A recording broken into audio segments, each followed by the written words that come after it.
नमस्कार दोस्तों, स्वागत है आपका आज के मुख्य समाचार में, जिसमें सबसे पहली बड़ी खबर में आपको बताएंगे कि कांग्रेस ने चीनी घुसपैठ पर की तीखी आलोचना। कहा गलवान घाटी में शहीद हुए जवानों की शहादत का हुआ है अपमान। इसी के साथ दूसरी बड़ी खबर में आपको बताएंगे कि सुरजेवाला का मोदी सरकार पर तंज। कहा कोरोना महामारी की महाभारत छिड़ी है और वो गायब हैं। और तीसरी बड़ी खबर में आपको बताएंगे कि मोदी सरकार ने मानी कि चीनी बैंकों से कर्ज लिया गया, जिसके बाद सुरजेवाला ने कहा कि यही है झूठी राष्ट्रभक्ति। जी हाँ दोस्तों, चीनी बैंकों से कर्ज लेने का मामला सामने आ रहा है, जिसके बाद कांग्रेस ने भाजपा को घेर लिया है।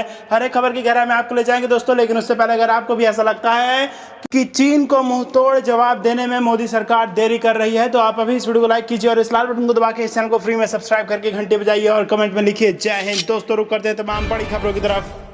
कांग्रेस ने चीनी घुसपैठ पर की तीखी आलोचना। कहा गलवान घाटी में शहीद हुए जवानों की शहादत का अपमान। जी हां दोस्तों, कांग्रेस ने संसद में एक प्रश्न के जवाब में सरकार की ओर यह कहे जाने पर कि पिछले 6 महीनों में कोई चीनी घुसपैठ नहीं हुई की तीखी आलोचना की है। प्रमुख विपक्षी पार्टी ने कहा कि यह गलवान घाटी में शहीद हुए भारतीय जवानों की शहादत का अपमान है। साथ ही इस जवाब के बाद सरकार को भारत चीन सीमा पर गतिरोध को लेकर स्थिति स्पष्ट करनी चाहिए। कांग्रेस प्रवक्ता पवन खेड़ा ने बुधवार को संसद के बाहर विजय चौक पर पत्रकारों को संबोधित करते हुए कहा कि चीन की क्षेत्रीय आक्रामकता से जुड़ी स्थिति से निपटने में मोदी सरकार के दोहरे मापदंड से देश हैरान है। उन्होंने राज्यसभा में गृह राज्य मंत्री नित्यानंद राय द्वारा दिए गए एक सवाल के लिखित जवाब को लेकर कहा कि गृह राज्य मंत्री ने संसद में कहा कि चीन से लगी सीमा पर पिछले 6 महीनों में कोई घुसपैठ नहीं हुई। यह गलवान घाटी में 15 जून की रात शहीद हुए हमारे बहादुर जवानों की शहादत का अपमान है। पवन खेड़ा ने पूछा कि क्या गलवान घाटी में टकराव चीन की सीमा में हुआ था? क्या सरकार भारतीय सेना को ही दुश्मन के क्षेत्र में दाखिल होने की जिम्मेदार ठहरा रही है? उन्होंने कहा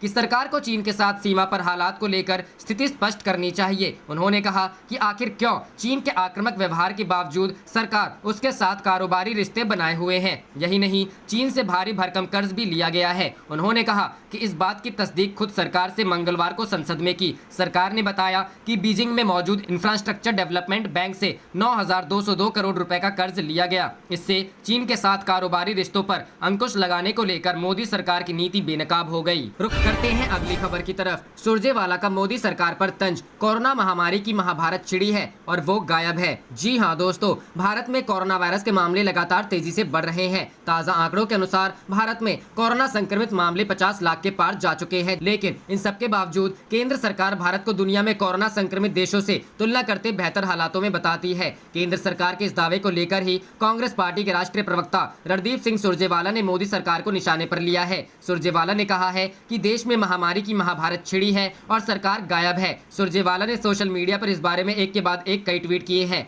सुरजेवाला लिखते हैं, देश में कोरोना केस आज 50 लाख हुए पार। कोरोना महामारी की महाभारत छिड़ी है पर मोदी सरकार गायब है। दरअसल मोदी सरकार जिस तरह से हर समस्या को कोरोना से जोड़कर पाना पल्ला झाड़ने की कोशिश कर रहे हैं, कोशिश को लेकर कांग्रेस प्रवक्ता ने मोदी सरकार से सवाल जवाब कर डाले हैं। मानसून सत्र में भी मोदी सरकार ने सवाल पूछने की गुंजाइश नहीं छोड़ी, इसलिए भी कांग्रेस अपनी नाराजगी को इस तरह से निकाल रही है। रुख करते हैं अगली खबर की तरफ। मोदी सरकार ने मानी चीनी बैंकों से कर्ज लेने की बात। सुरजेवाला बोले यही है झूठी राष्ट्रभक्ति। जी हां दोस्तों, कांग्रेस प्रवक्ता नरदीप सिंह सुरजेवाला ने एक ट्वीट के जरिए केंद्र सरकार पर निशाना साधा है। उन्होंने कहा कि भारत चीन सीमा विवाद के बीच भी मोदी सरकार चीनी बैंकों से गुपचुप कर्ज ले रही थी। सुरजेवाला ने बुधवार को कहा कि गलवान घाटी में सैनिक कुर्बानी देते हैं, सेना सीना ताने जान हथेली पर लिए खड़ी है। ऐसे में मोदी जी ऐप्स बैन कर तो वाहवाही लूटते हैं और चीन की सरकार के बैंक से गुपचुप कर्ज लेते हैं। यही है झूठी राष्ट्रभक्ति। नहीं चाहिए चीन का पैसा, देश के स्वाभिमान पर समझौता मंजूर नहीं। कांग्रेस प्रवक्ता ने अपने दावे के पक्ष में अंग्रेजी अखबार द टेलीग्राफ की खबर का एक स्क्रीनशॉट भी शेयर किया है। खबर के मुताबिक मोदी सरकार ने औपचारिक रूप से पुष्टि की है कि भारत ने सीमा पर गतिरोध के बीच चीन नियंत्रित बैंक से $1350 मिलियन के कुल 2 कर्ज लिए। 15 जून को गलवान घाटी में भारत चीन सीमा विवाद के बीच जहां देश के 20 सैनिक शहीद हो गए थे, वहीं 19 जून को प्रधानमंत्री गरीब कल्याण योजना के तहत किए गए उपायों का समर्थन करने के लिए एशियन इंफ्रास्ट्रक्चर इन्वेस्टमेंट बैंक के साथ $750 मिलियन के एक कर्ज समझौते पर हस्ताक्षर हुए।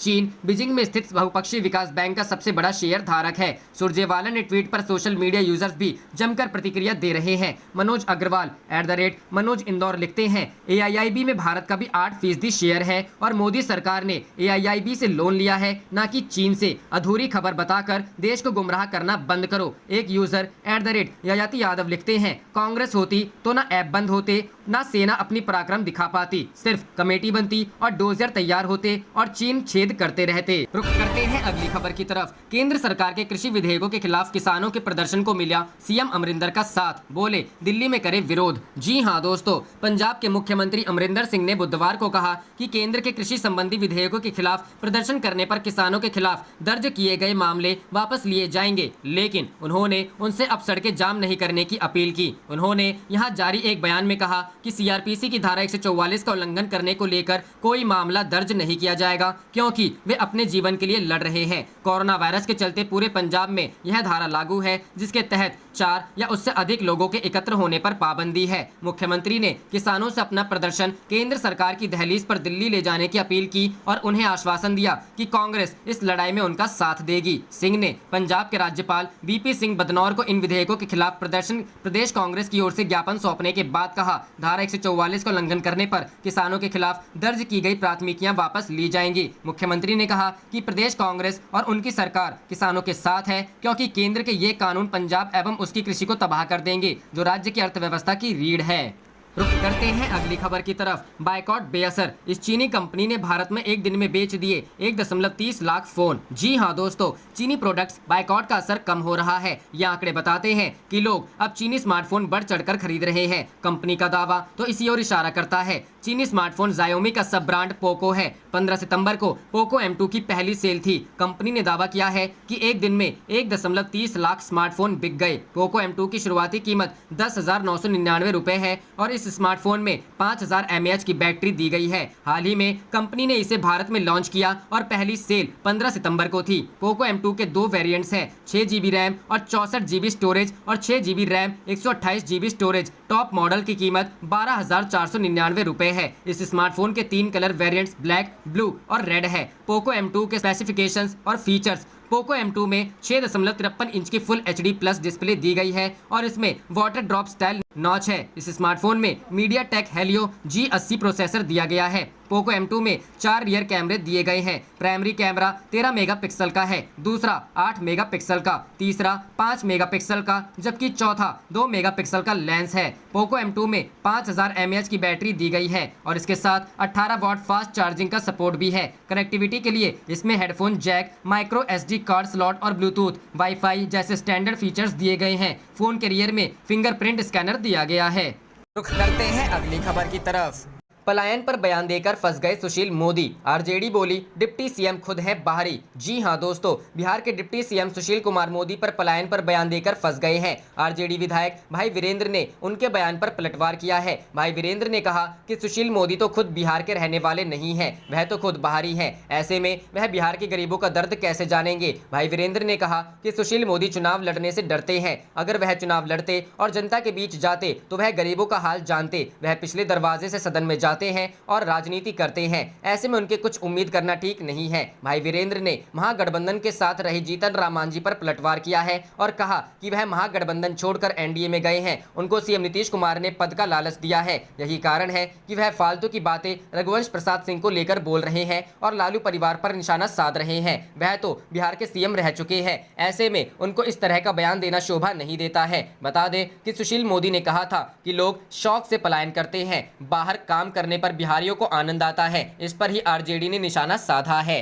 रुख करते हैं अगली खबर की तरफ। तेजस्वी यादव बोले बिहार के युवाओं को 15 साल से मिलकर ठग रहे नीतीश कुमार और भाजपाई। जी हां दोस्तों, बिहार में आगामी विधानसभा चुनावों के मद्देनजर विरोधी लगातार सत्ताधारी दलों भाजपा व जेडीयू को घेर रहे हैं। इसी कड़ी में बिहार विधानसभा में नेता प्रतिपक्ष एवं राजद नेता तेजस्वी यादव ने बुधवार को ट्वीट के माध्यम से केंद्र और बिहार सरकार पर निशाना साधा है। तेजस्वी यादव ने कहा कि नीतीश कुमार और भाजपा ने मिलकर 15 सालों में बिहार के युवाओं के लिए कुछ भी नहीं किया है। तेजस्वी यादव ने कहा कि नीतीश नीतीश कुमार व भाजपा 15 वर्षों से मिलकर बिहार के युवाओं को भरमा रहे हैं। तेजस्वी यादव ने कहा, इन दोनों ने मिलकर 15 सालों में सिर्फ बिहार के युवाओं को ठगने के अलावा कुछ नहीं किया है। इसके अलावा राजद नेता तेजस्वी यादव ने केंद्रीय मंत्री रविशंकर प्रसाद को निशाने पर लिया है। याद रहे 8 नवंबर 2014 में रविशंकर प्रसाद द्वारा भागलपुर व दरभंगा में सॉफ्टवेयर टेक्नोलॉजी पार्क के शीघ्र ही स्थापना किए जाने की जानकारी दी गई थी। इसको लेकर तेजस्वी यादव ने कहा कि रविशंकर प्रसाद साहब इस बात को कहे करीब 6 वर्ष बीत गए हैं, आप हमें बताएं कि शीघ्र की परिभाषा क्या होती है। मुजफ्फरपुर के राजद इंचार्ज किंग कुमार ने भी बुधवार को ट्वीट के जरिए केंद्र और बिहार सरकार द्वारा पूर्व में किए गए वायदों पर सवाल उठाया है। किंग कुमार ने कहा कि ठीक इसी प्रकार 6 वर्षों में एनडीए सरकार एम्स, एयरपोर्ट, बंद चीनी मिल चालू नहीं करवा पाई है। इसके अलावा अब तक पटना वीवी को भी केंद्रीय वीवी का दर्जा नहीं मिला है। किंग कुमार ने कहा कि ये चुनावी जुमलेबाज लोग हैं। बिहार युवा राजद के प्रदेश अध्यक्ष गुंजन पटेल ने भी बुधवार को ट्वीट कर चुनाव के दौरान भाजपा और जेडीयू द्वारा की जा रही घोषणाओं पर सवाल उठाया है। गुंजन पटेल ने कहा कि प्रधानमंत्री नरेंद्र मोदी जी चुनावी पैकेज बांटने वालों को बिहार की जनता पैक कर देती है। वहीं उन्होंने कहा कि पीएम नरेंद्र मोदी क्या आप पिछला चुनाव भूल गए हैं। रुख करते हैं अगली खबर की तरफ। सीएम नीतीश से तनातनी व सीटों को लेकर आज चिराग कर सकते हैं बड़ा फैसला, नड्डा से भी की मुलाकात। जी हां दोस्तों, क्या लोक जनशक्ति पार्टी बिहार में 143 सीटों पर चुनाव लड़ेगी? क्या राष्ट्रीय जनतांत्रिक गठबंधन में रहने के बावजूद जनता दल यूनाइटेड के प्रत्याशियों के खिलाफ मैदान में उतरेगी? मुख्यमंत्री नीतीश कुमार तथा एलजेपी सुप्रीमो चिराग पासवान की तनातनी का क्या परिणाम निकलेगा? एलजेपी व जेडीयू के संबंधों को लेकर ऐसे कई सवाल हवा में हैं। आज एलजेपी की हाई लेवल बैठक में इस तमाम बातों पर विचार किया जाएगा। चिराग पासवान द्वारा बुलाई गई इस बैठक में पार्टी के सभी सांसद उपस्थित रहेंगे। इस बैठक में बिहार विधानसभा चुनाव की तैयारियों को लेकर अंतिम फैसला लेकर उसके अनुसार तैयारियों को अंतिम रूप दिया जाएगा। इसके पहले चिराग पासवान ने भारतीय जनता पार्टी के अध्यक्ष जेपी नड्डा से मुलाकात की। उधर एनडीए में एलजेपी सहयोगी घटक दलों के नेताओं से कहा है कि गठबंधन में कहीं कोई तनाव नहीं है। विदित हो कि बीते 7 सितंबर को एलजेपी के बिहार संसदीय बोर्ड की बैठक में पार्टी ने 143 विधानसभा सीटों पर चुनावी तैयारी करने का फैसला लिया था। साथ ही किसी भी परिस्थिति के लिए तैयार रहने की बात कही गई थी। बैठक में मुख्यमंत्री नीतीश कुमार के नेतृत्व में चुनाव में जाने के नुकसान पर भी चर्चा हुई थी। इसके बाद आज फिर इन तमाम मुद्दों पर बैठक होगी। रुख करते हैं अगली खबर की तरफ। तेजस्वी ने उठाया बेरोजगारी का मसला, सीएम नीतीश कुमार से पूछे 17 सवाल। जी हां दोस्तों, बिहार में विधानसभा से पहले जनता दल यूनाइटेड और राष्ट्रीय जनता दल के बीच सवाल जवाब का सिलसिला शुरू हो गया है। आरजेडी नेता तेजस्वी यादव ने बेरोजगारी का मुद्दा उठाया है।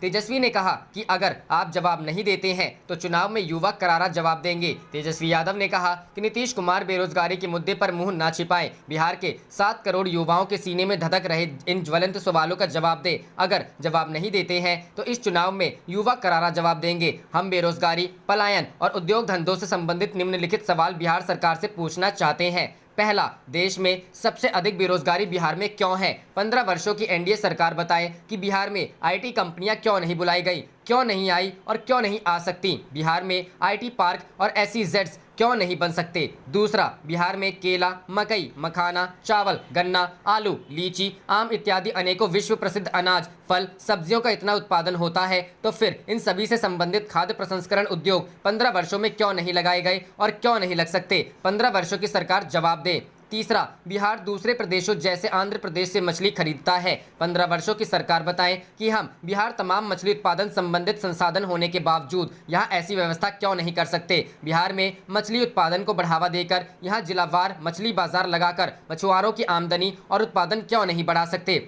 चौथा, 15 वर्षों की नीतीश सरकार बताए बिहार में इंडस्ट्री स्पेसिफिक क्लस्टर क्यों नहीं लगाए जा सकते?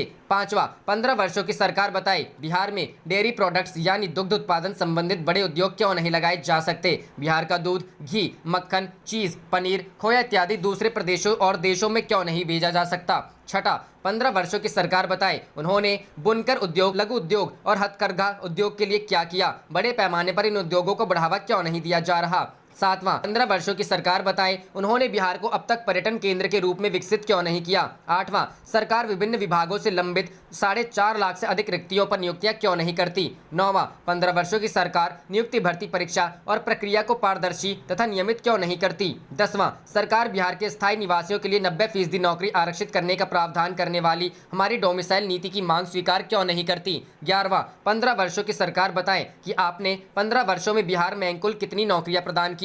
12वां, 15 वर्षों में हुई कुल नियुक्तियों का जिलावार और वर्गवार आंकड़ा प्रस्तुत करें। 13वां 15 वर्षों में बिहार से कुल कितना पलायन हुआ, बिहार में अप्रत्याशित दर से पलायन क्यों बढ़ रहा है। 14वां 15 वर्षों में बिहार में कुल कितने उद्योग धंधे और कल कारखाने लगे। 15वां 15 वर्षों में पहले से चालू कितनी चीनी मिल, जूट मिल, पेपर मिल एवं दूसरे उद्योग और कारखाने बंद हुए और उससे बिहार को कुल कितने राजस्व व रोजगार के अवसरों की हानि हुई। 16वां 15 वर्षों में बिहार का कुल कितने लाख करोड़ शिक्षा और चिकित्सा के नाम पर दूसरे प्रदेशों में गया। और 17वां बिहार के मानव संसाधन का कुल कितने प्रतिशत बिहार में और दूसरे प्रदेशों में कार्यरत है। रुक करते हैं अगली खबर की तरफ। राहुल गांधी ने पीएम केयर्स को बताया आपदा में अवसर, कहा ख्याली पुलाव था कोरोना को 21 दिन में हराना। जी हां दोस्तों, भारत को 2020 की शुरुआत से लेकर अब तक कई मोर्चों पर मुश्किलों का सामना करना पड़ा है। कोरोना वायरस से लेकर गिरती अर्थव्यवस्था और भारत चीन के मुद्दे पर विपक्ष लगातार केंद्र सरकार पर हमलावर रुख अख्तियार किए हुए हैं। इस बीच कांग्रेस के नेता राहुल गांधी ने भी मोदी सरकार पर निशाना साधा। उन्होंने कहा कि कोरोना काल में भाजपा ने एक से एक ख्याली पुलाव पकाए। इसमें उन्होंने लॉकडाउन से लेकर आत्मनिर्भर भारत पैकेज और LAC विवाद के मुद्दे तक को उठा दिया। राहुल ने अपने ट्वीट में कहा, कोरोना काल में भाजपा ने एक से एक ख्याली पुलाव पकाए, 21 दिन में कोरोना को हराएंगे। आरोग्य सेतु ऐप सुरक्षा करेगा, 20 लाख करोड़ का पैकेज, आत्मनिर्भर बनो, सीमा में कोई नहीं घुसा, स्थिति संभली हुई है। राहुल ने ट्वीट के अंत में पीएम केयर्स फंड को निशाने पर लेते हुए कहा, लेकिन एक सच भी था, आपदा में अवसर। बता दें कि राहुल अब तक संसद सत्र में शामिल नहीं हुए हैं। वे अपनी मां और कांग्रेस अध्यक्ष सोनिया गांधी का चेकअप कराने के लिए अमेरिका गए हैं।